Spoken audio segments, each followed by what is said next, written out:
For today's video guys ay gagawa tayo ng bukayo na panghimagas. Pwede rin itong pang-ulam. Noong mga bata pa kami, kung minsan bukayo ang inuulam namin kasi yung kapitbahay namin gumagawa siya ng bukayo.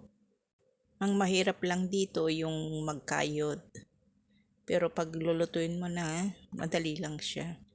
First time kong gumawa ng bukayo. Try nga natin kung marunong akong gumawa. Ayan, tapos ko ng kayurin. Salang na natin yung kawali. Ayan, ilagay na natin. Bali, dalawang yung buko ang nagamit ko dito guys. Tapos, kalahating asukal. Yung white sugar ang ginamit ko kasi wala kaming brown sugar. Pero okay na rin ito. Huwag nyo ring lalagyan ng tubig. Ganito lang siya guys kasi magtutubig yan. Kung sakaling naabot mo ang puntong ito, that means nagustuhan mo ang aking video. Kaya paki-like and share mo naman para makita rin ng iba.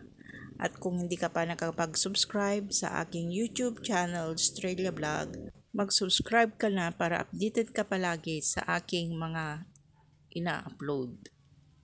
Ayan guys, halu-haluin lang natin hanggang sa matunaw yung asukal. Saka sa mahinang apoy lang guys, huwag muna nating lakasan para hindi masunog yung asukal. Ayan o, nagtutubig na siya, natunaw na yung asukal niya. Hintayin na lang natin mag-caramelize siya bago natin ahunin. Ayan, medyo may katagalan lang ito guys.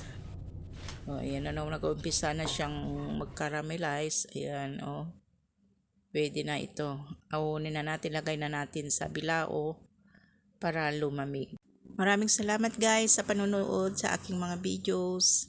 Magkita-kita ulit tayo sa susunod ko pang mga video guys. Bye-bye!